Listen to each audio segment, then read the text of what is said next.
Bien, vamos a dar inicio a la clase número 8 del curso de termodinámica. El día de hoy vamos a ver varios aspectos importantes como la energía interna, entalpía, calores específicos para gases ideales y la energía interna, entalpía y calores específicos para líquidos y sólidos. Yo le pongo mucho énfasis a la segunda parte, la energía interna, a los valores termodinámicos para líquidos y sólidos. Aunque pues los gases son importantes, pero el único gas que nosotros vemos realmente en la agroindustria es el vapor, ¿verdad? Proveniente de líquido de agua.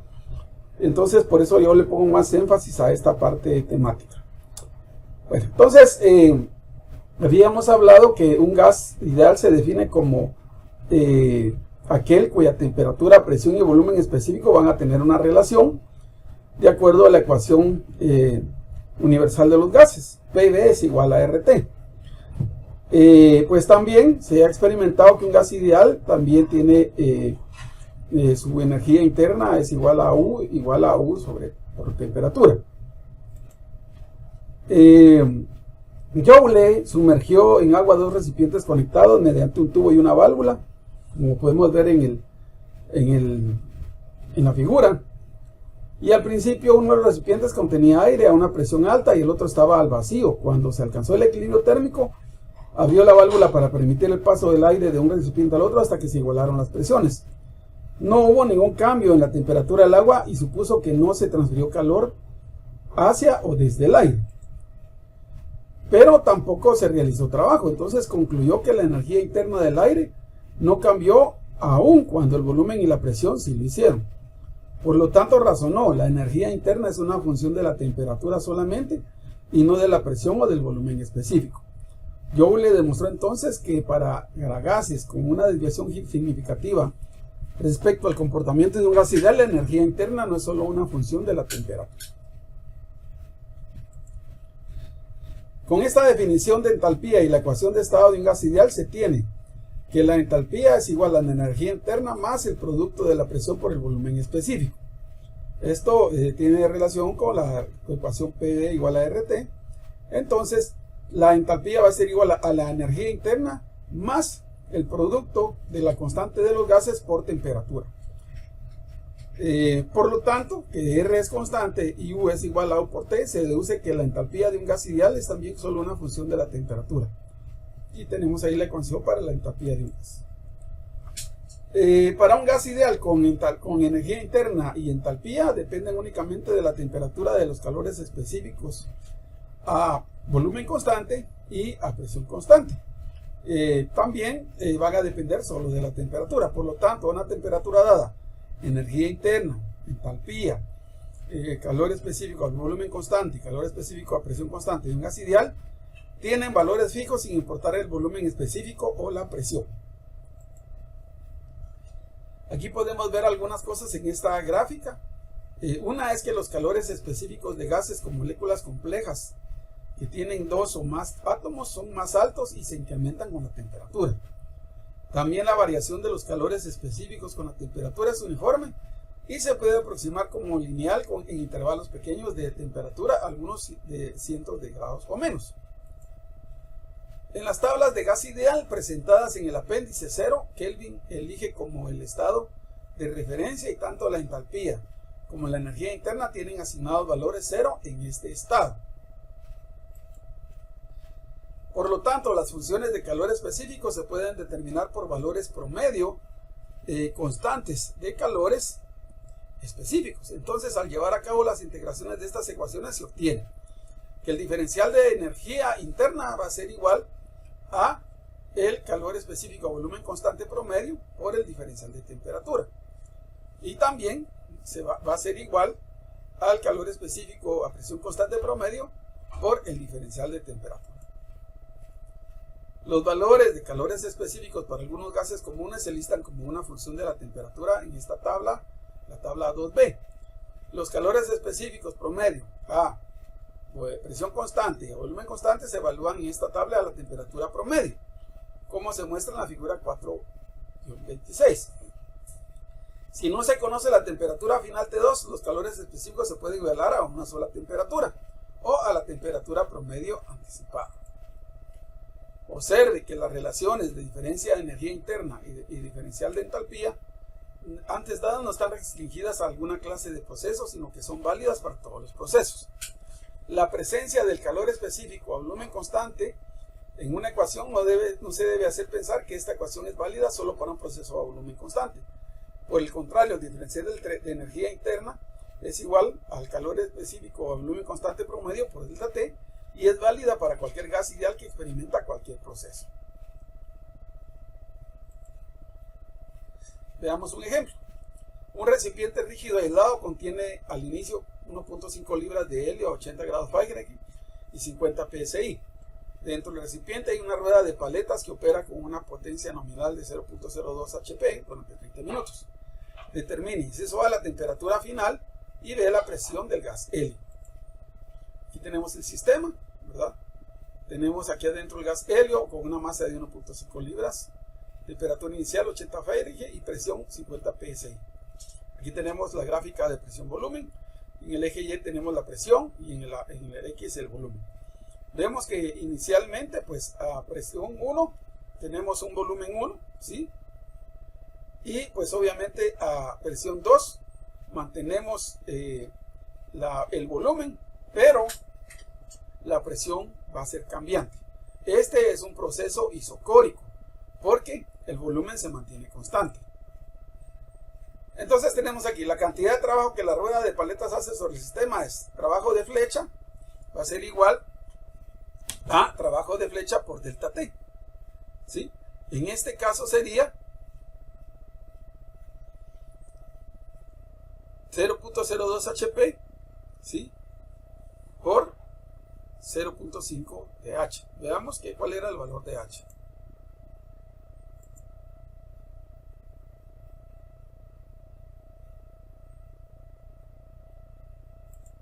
El valor de H son 30 minutos, o sea que 0.5 horas, ¿sí? Esto multiplicado por 2545 BTU hora dentro de un HP, que esta es prácticamente la entalpía del gas. Y esto nos da 25.45 BTU. Bajo las exposiciones y observaciones expresadas, el balance de energía del sistema se expresa así: energía de entrada menos energía de salida es igual a la diferencia de energía del sistema. Entonces, trabajo de flecha de entrada es igual a diferencial de energía interna, masa por el diferencial de energía igual a la masa por el calor específico a volumen constante promedio por diferencial de temperaturas. Entonces, los calores específicos del gas ideal para gases monoatómicos, el helio es un gas monoatómico. Entonces estos son constantes. El valor de calor específico para el helio se determina en la tabla A2EA como CB 0.753. Busquen ustedes ese valor en la tabla, por favor. BTU, libra masa, por grado Fahrenheit. Al sustituir esto y las otras cantidades conocidas en la ecuación, vamos a obtener como temperatura final 102.5 grados Fahrenheit. Y la presión se va a determinar de acuerdo a la relación de gas ideal con la ecuación fundamental o ecuación universal, donde B1 y B2 son idénticos y se cancelan, entonces la presión final se convierte en 52.1 psi. La presión en relación al gas es siempre la presión absoluta.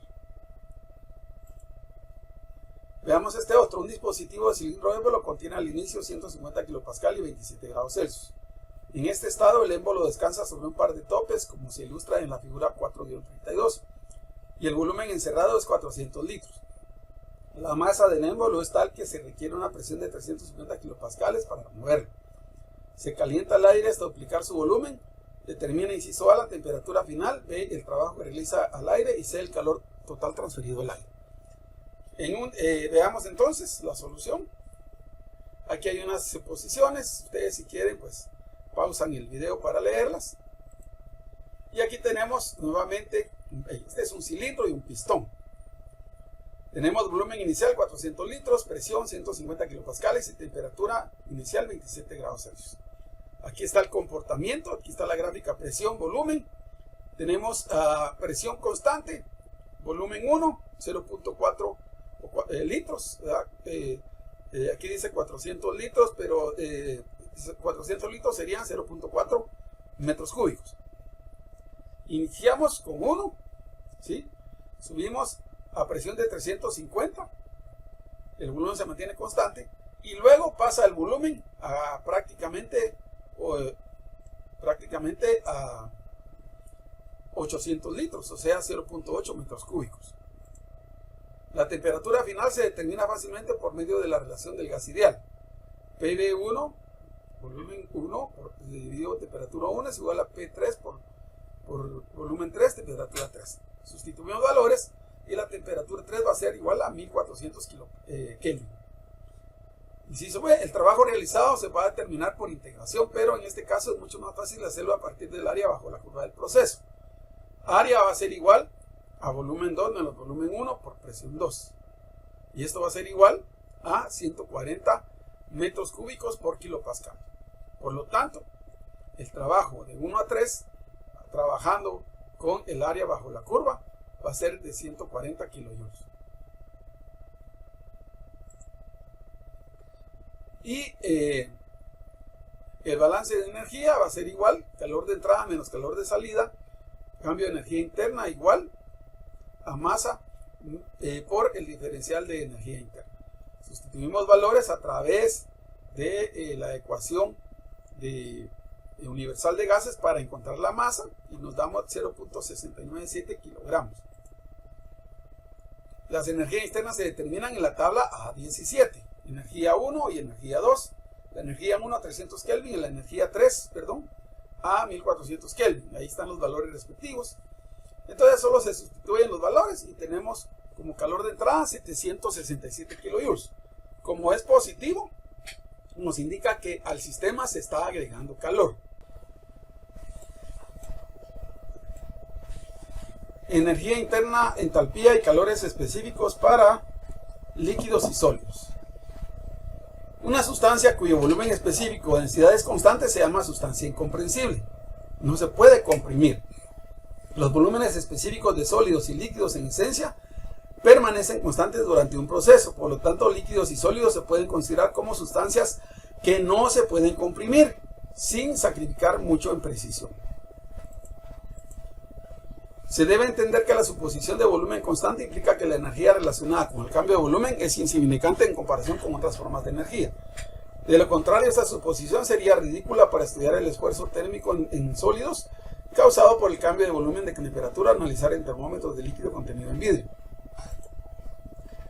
Vamos a mostrar matemáticamente que los calores específicos a volumen y presión constantes son idénticos para sustancias incompresibles. Entonces, para sólidos y líquidos, los sustituyentes en CP y CB se eliminan y ambos calores específicos se pueden representar mediante un solo símbolo, C, ¿verdad? Pero generalmente nosotros vamos a utilizar siempre como CP, ¿verdad? Aunque sabemos que existe calor específico para volumen constantes que CB, para presión constante que CP, pero generalmente nosotros utilizamos para sólidos y líquidos el CP, ¿verdad? Esta se puede decir también en definiciones físicas de calores específicos a volumen y presión constante. Los valores de calores específicos para diversos líquidos sólidos comunes se ofrecen en la tabla 3. Y aquí podemos ver calores específicos para varios sólidos y varios líquidos. ¿Ven? Aquí en esta tabla A3. Es la de Sein. Los cambios de energía interna pues se pueden deducir a través de diferencial y de integración. La variación del calor específico con la temperatura, se debe conocer antes de llevar a cabo esta integración. Para pequeños intervalos de temperatura, un valor de calor específico a la temperatura promedio se puede usar y tratar como una constante. Diferencial de energía interna es igual al calor específico promedio por el diferencial de temperatura. Y los cambios de entalpía, si se emplea la definición de entalpía, que es entalpía más energía interna igual a presión por volumen específico, y se observa que el volumen específico es constante, la forma diferencial del cambio de entalpía de sustancias incompresibles se va a determinar mediante derivación a través de la siguiente ecuación. Y tenemos que el cambio de entalpía es el cambio de la energía interna más el volumen específico por el cambio de presión. Para sólidos, el término volumen específico por diferencial de presión es insignificante. Por lo tanto, el diferencial de entalpía es igual al diferencial de energía interna, ¿sí?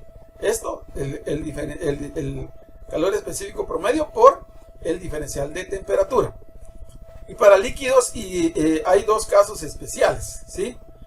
Donde tenemos cuando el diferencial de presión es igual a 0, el diferencial de entalpía interna va a ser igual a diferencial de energía interna, y esto igual al calor específico promedio por el de la temperatura. Y cuando los procesos son a temperatura constante, ¿sí? Este diferencial de entalpía va a ser igual al volumen específico por el diferencial de presión. Esto hay que tomarlo muy en cuenta, por favor. Para un proceso que ocurre entre los Estados Unidos, la última relación se puede expresar como diferencial de entalpía igual a volumen específico por diferencial de presiones. Si se toma el estado 2 como el estado de líquido comprimido a temperatura y presiones dadas, así como el estado 1 de líquido saturado a la misma temperatura, es posible expresar la entalpía del líquido comprimido como la entalpía del líquido a temperatura dada más volumen específico del líquido a temperatura dada por la presión menos la presión de saturación a temperatura dada. Veamos.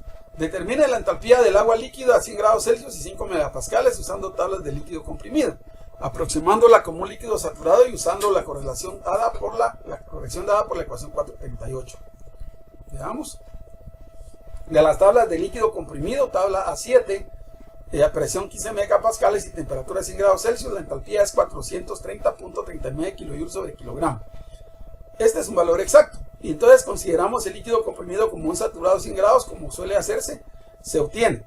Entalpía es igual a entalpía de líquido a 100 grados Celsius, 419.17 kJ sobre kilogramo. Este va a tener un error más o menos de 2.6%. De la ecuación 438 tenemos y sustituimos valores, ¿verdad? 419.7 kJ por kilogramo más 0.001 metro cúbico por kilogramo por 15.000 menos 142 kilopascales. Esto por 1 kJ sobre 1 kJ megapascal, 1 kJ sobre metro cúbico. Vamos a obtener 434.07 kJ sobre kilogramo. Y aquí hubo una reducción del error casi a 2.6%. Veamos, un bloque de hierro de 50 kilogramos a 80 grados Celsius se sumerge en un recipiente aislado que contiene 0.5 metros cúbicos de agua líquida a 25 grados. Determine la temperatura cuando se alcanza el equilibrio térmico. Vemos aquí está el recipiente, se agrega el hierro, el agua está a 25 grados, hay 0.5 metros cúbicos, el hierro tiene una masa de 50 kilogramos y tiene 80 grados Celsius. Se toma todo el contenido del recipiente como el sistema, el cual es cerrado puesto que ninguna masa cruza sus fronteras durante el proceso. Se observa que el volumen del recipiente líquido es constante, de modo que no hay trabajo en la frontera, y el balance de energía se va a expresar como energía de entrada menos energía de salida igual al cambio de energía del sistema. Esto es 0 igual a cambio de energía interna. La energía interna total es una propiedad extensiva, por lo tanto se puede expresar como la suma de las energías internas de las partes del sistema. Entonces el cambio de energía interna total del sistema es el diferencial de energía interna del hierro más el diferencial de energía interna del agua igual a 0. Esto sería masa en este caso por el calor específico del hierro por diferencial de temperatura del hierro más masa por calor específico del agua por diferencial de entropía del agua igual a 0. Sustituimos valores, ¿verdad? Sabemos que el volumen específico del agua más o menos es de la temperatura ambiente 0.001 metro cúbico sobre kilogramo. Entonces encontramos la masa del agua, ¿sí? Tenemos aquí el volumen y el volumen específico y encontramos el agua. Eliminamos dimensional. Los calores específicos del agua y del hierro se van a terminar en la tabla 3.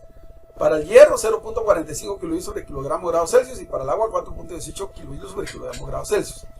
Sustituimos estos valores en la ecuación y tenemos como temperatura 2 25.6 grados Celsius. De esta manera, cuando se establece el equilibrio térmico, tanto el agua como el hierro estarán a 25 grados Celsius. Aquí va a haber un pequeño aumento de temperatura del agua y esto se debe a la gran masa y al calor específico durante del mismo. Otro.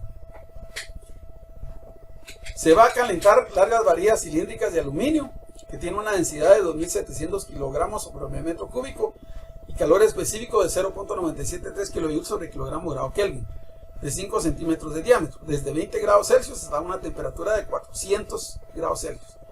Esto se va a realizar conduciéndolos a través del horno a una velocidad de 8 metros por minuto.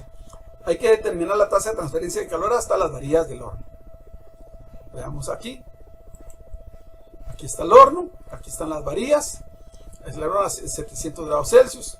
Las varillas están pasando a 8 metros por minuto. Son de aluminio a 20 grados Celsius. Aquí está el análisis. Sabemos que el calor de entrada va a ser igual a la diferencia de energía interna de la varilla, y esto es igual a la masa por el diferencial de energía interna, y esto es igual a la masa por el calor específico por el diferencial de temperaturas de la varilla.